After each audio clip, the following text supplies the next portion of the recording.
This is the Impunity Observer podcast. Fergus Hodgson, your host. Thank you for tuning in. I am the publisher of the Impunity Observer. Go to impunityobserver.com for more content. This is the day after the US federal elections, or I don't know, I guess they had local elections at the same time, so just broad general elections in the United States. And we're going to discuss how this relates to Latin America. We have Erik Suárez, and he is the executive director of Youth and Democracy in the Americas. He's also a prominent commentator, political analyst, and I'm just eager to pick his brain about what the implications are, whether there are, or whether you just think the deep state or whoever runs the State Department will remain the same. So thanks for joining us, mate. And do you what do you think a lot rides on this electoral outcome? Will it actually have much of an impact on Latin America? Well, first of all, thank you for inviting me. I'm very happy to be here and talk to you. I think yes. I think that something very different from this administration is going to be that Trump has now a lot more of experience with Washington, with dealing with the ins and outs of politics. He had said a lot of times before that before becoming president for the first time, he had spent 16 days in Washington, his whole life. So he didn't have much experience, so he had to rely on third party people to make decisions about who was going to take some of the biggest offices in his administration. Now that he has more experience, now that he knows the people, he knows Washington, how it works, we see that there's going to be a lot of changes on that respect. One of the biggest changes, I think, is going to be the State Department. We have seen that Republicans, especially in the Republicans for Florida, Senator Rick Scott, Senator Marco Rubio, but also congressmen like María Salazar, Mario Díaz-Balart, and some of the Cuban American senators and congressmen have been very active in the campaign, and a lot of bills, and they have been trying to change the U.S. perspective from focusing on Middle East and abroad to also focusing on Latin America. And I think that the conclusion after this election is that Senator Marco Rubio is most likely going to get a position in the State Department, which would drastically change U.S. policy from the Biden administration to a Trump administration, and also will focus a lot more on Latin America than ever before. When you say drastically change, do you want to be more specific about what on a day-to-day basis would actually be different in US engagement? Yes, so we have seen in the last 4 years with the Joe Biden administration and Kamala Harris, Latin America policy that, especially when dealing with the dictatorships, Cuba, Venezuela, Nicaragua, has been very diplomatic. The approach from the Democrats is usually more mild when it comes to these dictatorships. They try to work deals in favor of eventually leading to a democratic change, regime change. That policy, we all can agree that that has failed in the last 4 years, especially in Venezuela, with the conclusion being that after the election, which was fraudulent, the regime is still there and declares itself victor, Nicolas Maduro. So what we're going to see is a return to old Trump policies of being more engaged and being more pressuring to these regimes, less let's say, friendly diplomacy and more pressuring diplomacy.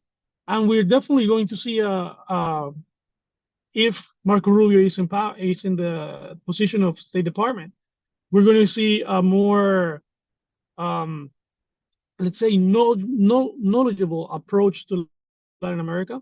Marco Rubio is somebody who is an expert in Cuba, the Cuban dictatorship, how it works. He has also been very invested with Venezuelan dictatorship and overall Latin American region politics. So I think that we're going to see these significant changes, and also being led by a more experienced person when it comes to Latin America. Yeah, that's right. Obviously, Marco Rubio is the child of Cuban immigrants.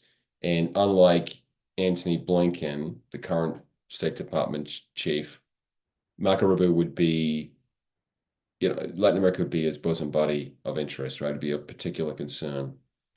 Do you think that the 4 years in office is enough for Trump to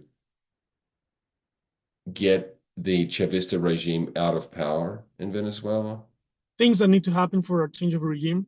We cannot guarantee anything, and there's a lot of factors that affect that. The previous 4 years of Trump, we saw his policy become a bastion of hope for the Venezuelan people, especially because they organized the largest alliance of countries, internationally speaking, supporting transition government, which was the Juan Guaido government. We haven't seen anything like that since, and we didn't see anything like that before. So I believe that if things go the right way and individual actors, not only the US has to step up, but also people inside the opposition of Venezuela need to take the right decisions, which was a key factor for which Juan Guaido failed in actually becoming a transition force in Venezuela. I would say that if those things happen, I think there's a big chance. But again, it's impossible to predict when there's so many factors. I believe that the US would have a more strong approach and pressure the regime more than the last 4 years under Biden and Kamala Harris. There are many, let's say, foreign policy challenges as they relate to Latin America. Of course, immigration is always up there. Then you have, as you say, electoral stability or democratic governance, and then commercial relations, trade. Okay. Do you foresee trade wars opening up over, let's say, a turf war with Chinese engagement in the area? I do believe so, and I have a very strong reason for that. Very recently, speaking again on Marco Rubio, he released a report through his office, which was an analysis of Chinese influence and Chinese threats to the United States. And a big part of that talks about the influence of China in the region, specifically speaking, Latin America. The position from the Marco Rubio office is that China has been not only like a competitor to the United States, but a direct national security threat and an enemy, directly speaking, and that is using Latin America to get control and expand in a way that will be detrimental to the United States. So, assuming, of course, that he takes the position of State Department in the State Department, I think that we will see a lot more aggressive policy towards China, not only within the US, which Trump has been a big advocate for, but also in our region. So one of the trends in recent decades has been the shift of Latin American nations away from allegiance to Taiwan and Israel. Right? They're just kind of dropping like flies in that regard. Can that be turned around? Do you think any of those countries would actually go back and align with Taiwan, given, I mean, even the United States isn't really aligned properly with Taiwan, but some pressure in that direction?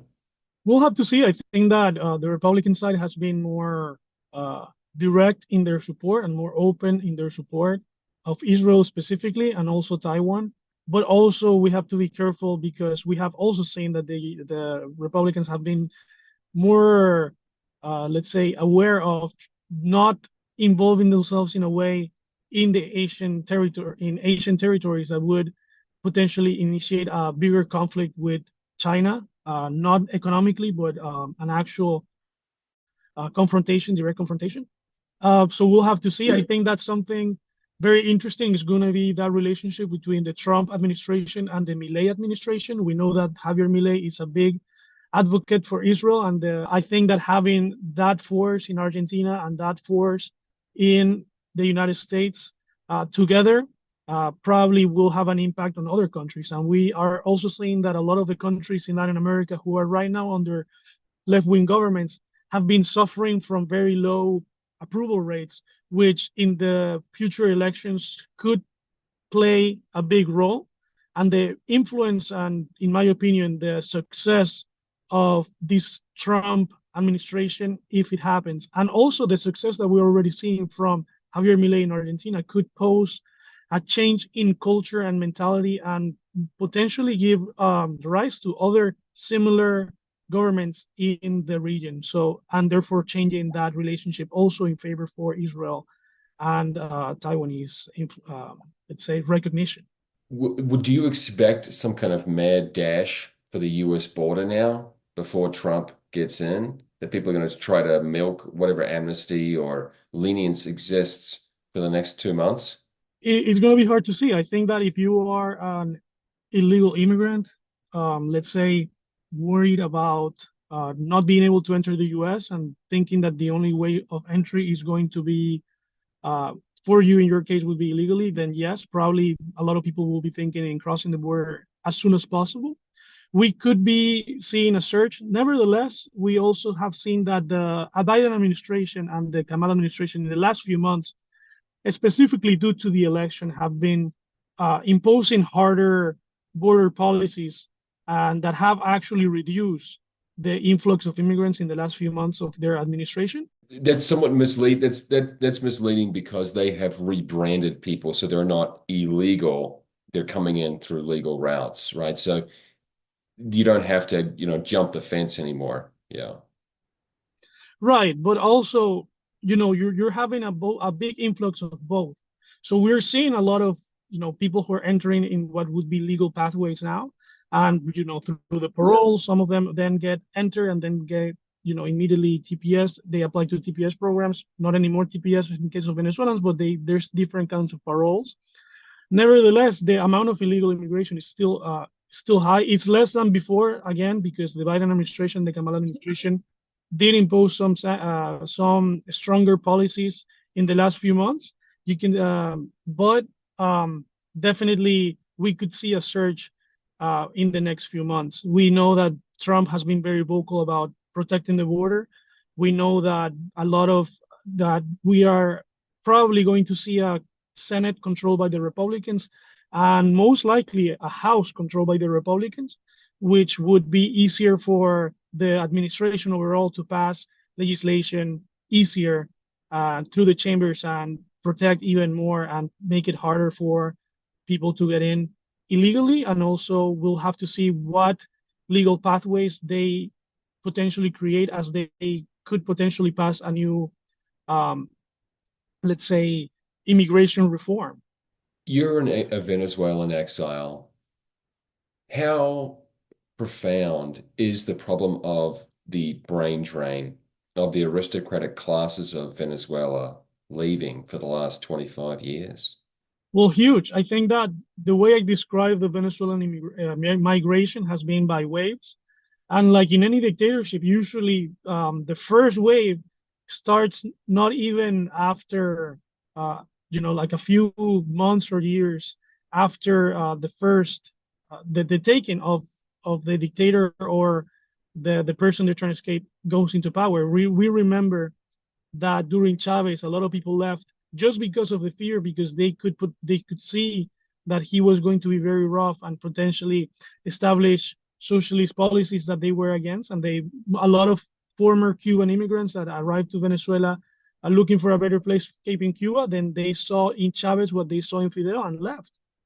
After that, a few years later, we saw a second wave of immigration when Chavez started persecuting people who work in the oil sector, which is still one of the major key industries in the country.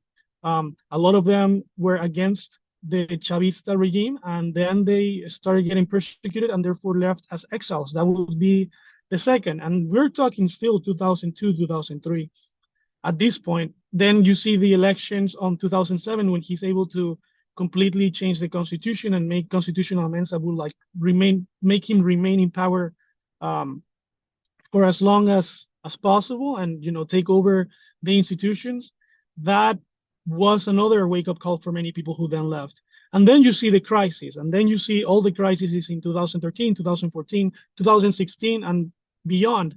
And what you can see is that like any other migration crisis and every other brain drain in any other country, the first ones to leave are the people who are more capable, more wealthy, people who can access jobs easily through visa programs or let's say extraordinary talent people to other countries. And that was the case, I would say, up to 2013. After that comes the higher middle class, then the middle class, and then what we're seeing in the last few years is that anybody who can save any amount of money as little as possible is trying to leave and going to other countries, including criminals, including other gang members across the region who are looking for opportunities abroad. That has been a case that has been very difficult for the region as well. But that's been the case, and I think there has been studies where you can track a little bit of the demographics of the Venezuelan migration crisis, and you can see not only by age, but also by access to education. If they have degrees, what kind of degrees? Law, doctor, and things like that. And what you can see is that the most, let's say, um, advanced degrees left at the beginning, and then it potentially decreases as the crisis advances. Yeah, so it trickles down the classes as the dictatorship gets more and more entrenched. But yeah, the first to go tend to be the most capable.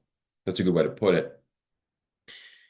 Let's just say let's assume a very rosy scenario, and the Juan Guaido parallel government and the parallel court, which I think is based in Panama, could somehow get back into power. Has it been too long, or would Venezuelans return home? If you think of the Cuba scenario, I mean, it's too late. I mean, they're dying now, right? All the people who knew the pre-Castro era, I mean, they're in their 80s now. I think that is going to be very difficult because it's not only the migration crisis, but the fact that a lot of Venezuelan people have already established and settled down in other countries across the region, not only in the United States, but also in Peru, in Chile, in Colombia, and places where I won't say that they are living the best life, but definitely have already established something that allows them to live and remain there. That's not the case for everybody. I think that there's some people who are going to return, but I don't think that that's going to be everybody. And the more time it passes, like the Cuban situation and the Cuban scenario, the less people are going to return. Now, I believe that when it comes to the U.S., specifically the Venezuelans in the U.S., that is going to be even less. The people who are going to try to leave the U.S. voluntarily. Assume we are concerned about stability, regime certainty in Latin America, because we know that the failed regimes or failed states such as Venezuela, Nicaragua in particular, they just are in huge immigration producers. Is there actually anything the US can do with it short of I mean, do you recommend some kind of threat of a confrontation, right? Because I always think to myself, I don't know if I can put this gently, but that the Venezuelan military could hardly get a plane off the ground to defend itself. That if you actually were to make an ultimatum to say, look, either get yourselves to Cuba or we're coming, they would go to Cuba. Is there not a way to negotiate with the threat, with a legitimate threat for them to leave and open the door for a transitional government? We will have to see. So something to answer that question, first I want to answer a little bit of what's the current mentality of the average American when it comes to foreign interference and American getting involved in Sure. foreign countries. Yeah. And the reality is that more than ever, especially from the conservative side, you see more and more people that do not want to get involved in direct conflicts abroad. That can be seen about the criticism of Ukraine. That can be seen about some of the conservative criticism even of Israel.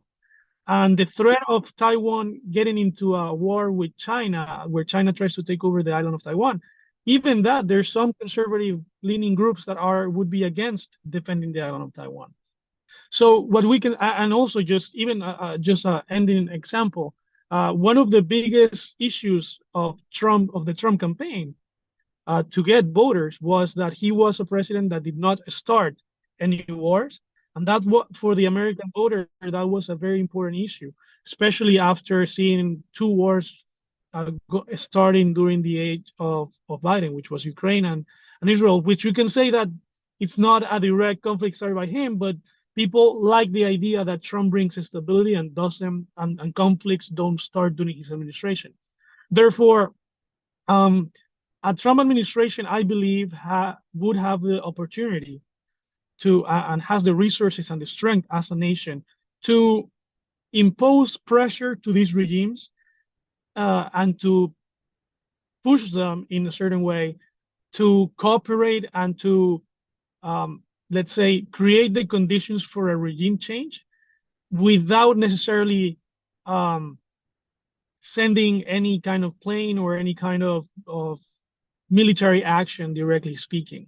I think that we saw that before in the first administration, because at the end of the day, Trump was a person who, or was a president back then, who would be always on the line. He wouldn't say that he would what he would do, but it was everybody was expectant. They didn't know what was going to happen next. And for regime and for dictatorships and regimes, that instability, not knowing what's going to happen, what's going to be the next action, can put a lot of pressure into them and could potentially open again, as the first interim government experience, pressure in regimes that could potentially put it into a change of regime. But again, I am a big firm believer that it's not the U.S. who has to come in with military and risking their American lives. It has to be a joint action where the U.S. guarantees a transition internationally and it helps internationally, but it has to come from inside the country and it has to come from Venezuela primarily. Yeah, 100% in terms of the war fatigue. Americans realize the country is an extremely difficult financial situation, and bankrolling any kind of major foreign military endeavor is not unlikely to be popular. The challenge, of course, with Latin America is that it's so close to home that failures there turn up at the US doorstep, right? Whereas if it's in Ukraine, it's not really going to affect the US. It's more of an ideological expansion, or who knows what the reason is, the motives, but it's not necessarily to defend the US border. Let's put it that way.